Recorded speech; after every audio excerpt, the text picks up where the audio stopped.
Hi friends, welcome back to my channel. సుమిత్రను జాగ్రత్తగా చూసుకోండి అని ఇక డాక్టర్తో చెప్పేసి అక్కడి నుంచి వెళ్ళిపోతుంది. ఇక కార్తిక్ అయితే జోష్నాని పక్కకు పిలిచి, ఏంటి జోష్న ఎలా చేస్తున్నావు నువ్వు అని చెప్పేసి కార్తిక్ అడుగుతుంటే, నేనేం చేస్తున్నాను బావా అని జోష్న అంటుంది. అంతా నువ్వే చేస్తున్నావు, అత్త పరిస్థితి ఎలా ఉందో తెలుసు కూడా పెళ్లి చేసుకోను అని మాట్లాడుతున్నావంట.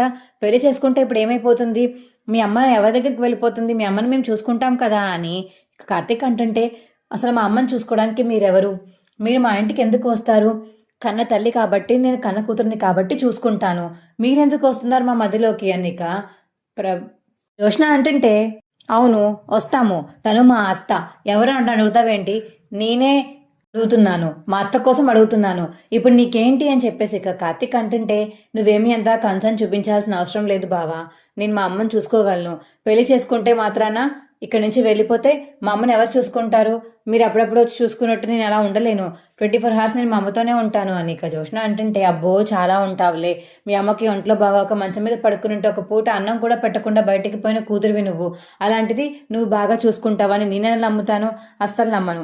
అయినా అత్త కోరుకునేది నువ్వు అత్తను చూసుకోవడం కాదు, అత్త కోరుకునేది నీ పెళ్ళి, నీ పెళ్లిలోనే అత్తకి చాలా సంతోషం ఉంది అని చెప్పేసి ఇక కార్తిక్ అంటుంటే, నా పెళ్లి గురించి నువ్వేం మాట్లాడాల్సిన అవసరం లేదు, కానీ నీ పన్ను చూసుకో బావా, నువ్వు ఇంకొకసారి నా జోలికి రావద్దు అని చెప్పేసి ఇక జోష్న అంటుంటే, చెప్పడం వరకు చెప్పాను జోష్న, ఇక నీ ఇష్టం, నీకేమైనా ప్రాబ్లం ఉంటే నాతో కానీ దీపతో కానీ ఒక మీరు చెప్పేసే, ప్రాబ్లం ఏమీ లేదు, పోనీ అది కాదు ఇది కాదు ఏదో ఒకటి చెప్తే చెప్పు, అంతేకాని ఎందుకని ఇలా వెటకారంగా మాట్లాడుతూ సెటైర్ డైలాగులు వేస్తూ ఉంటావు ఎప్పుడు చూసినా, ఈ అలవాటు మార్చుకో జోష్న అని ఇక కార్తిక్ అనేసి అక్కడి నుంచి వెళ్ళిపోతాడు. నా అలవాటు ఎలా మార్చుకుంటాను బావా, మొత్తం చేసింది మీరే కదా, మీ వల్లే నేను ఇలా తయారయ్యాను, అసలు దీప ఎవరి కూతురో తెలుసుకోవాలి, నేను కూడా ఎవరి కూతురునో తెలుసుకున్నాక అప్పుడు దాకా ఈ యుద్ధం ఆగదు అని మనసులో అనుకుంటుంది ఇక జోష్న. అయితే మా వీడియో మీకు ఎలా అనిపించిందో కింద కామెంట్ సెక్షన్లో తెలియచేయండి.